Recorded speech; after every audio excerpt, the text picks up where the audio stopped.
সমাজসেবায় দায়বদ্ধতার পাশাপাশি সাফল্যের নজির গড়ল জলপাইগুড়ির লক্ষ্য সন্ধানী সংস্থা। 2025 সালের এসএসসি জিডি পরীক্ষায় এই সংস্থার 17 জন ছাত্রছাত্রী চূড়ান্তভাবে উত্তীর্ণ হয়েছেন। এই দিন সিপাহীপাড়া মণ্ডলঘাট মোড় সংলগ্ন প্রজেক্ট গ্রাউন্ডে তাদের বিশেষ সম্মাননা প্রদান করা হয়। সফল প্রার্থীদের মধ্যে রয়েছেন একজন সিআইএসএফ, একজন আইটিবিপি, 6 জন সিআরপিএফ এবং 9 জন বিএসএফ কর্মী। সংস্থার এই অভাবনীয় সাফল্যে খুশির হাওয়া গোটা খাড়িজা বেরুবাড়ি এলাকায়।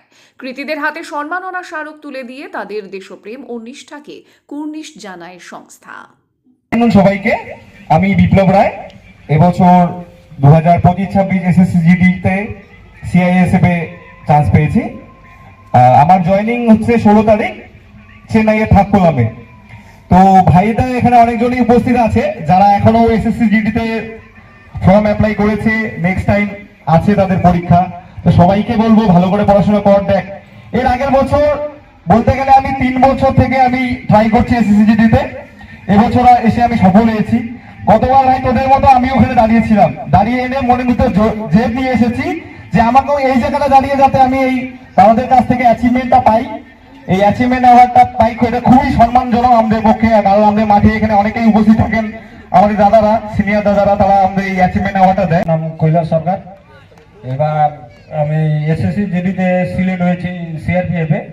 তো তোমরা সবাই দেখছো আমি দীর্ঘ কয়েক বছর থেকে চেষ্টা করতেছি, তো হচ্ছে না। তো এবার আমি পাই গেলাম। তো আমি এটাই বলবো ভাইদের যে সবাই পড়াশোনার পিছনে লাগিয়ে থাকো। মাঠ আমরা গ্রামের ছেলে, কোনো ব্যাপার না, মাঠ আমরা কভার করে দিব, সবাই করতে পারবে। কি পারবে সবাই?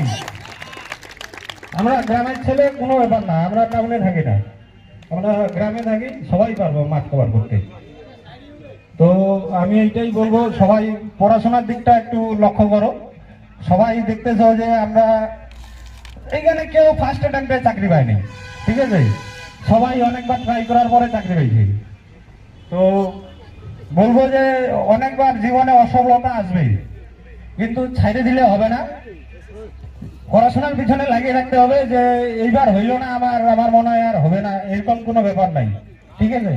পড়তে হবে, পড়লেই সব হবে। আমি শুধু ভাইদের এইটুকুই বলবো যে মাঠের সাথে সাথে তোমরা পড়াশোনাটাও করবা। যখন মন খারাপ হবে একটু খেলবা, যখন দেখবা যে মন খারাপ আছে তুমি যখন খেলবা তখন তোমার মনে কোনো টেনশন থাকবে না, এটা লক্ষ্য করবা সবাই। তখন একটু খেলে নিলা, বন্ধু বান্ধবের সাথে কথা বলে নিলা, বাস। এইবার আমি বলবো আমাদের ভাই কৃষ্ণ, ওর এবার 0.2 এর জন্য হয় নাই। আমার বন্ধু ঝলক, ওর ভালো নাম দীপঙ্কর, ওর 1 নম্বরের জন্য হয়নি। এখন কি করব? এখন ওদের আমি এইটাই বলতেছি যে পড়াশোনাটা করতে হবে, পড়াশোনা করলেই সফলতা আসবে জীবনে। আমারও আগের বার হয় নাই, আমারও 101 নাম্বার ছিল, আগের বার 105 গেছে কাট অফ, আমিও আগের বার পাইনি। তো আমিও আগের বার তোমাদের মতো ওই জায়গায় দাঁড়িয়েছিলাম, আমার বন্ধুরা সবাই ওই জায়গায় দাঁড়িয়েছিল। তো মনের মধ্যে জেদ ছিল এটাই যে আমাকে ওই জায়গায় যাইতে হবে। তো এইবার ভগবানের আশীর্বাদে পেয়ে গেছি। আজকে আমি কি বলবো,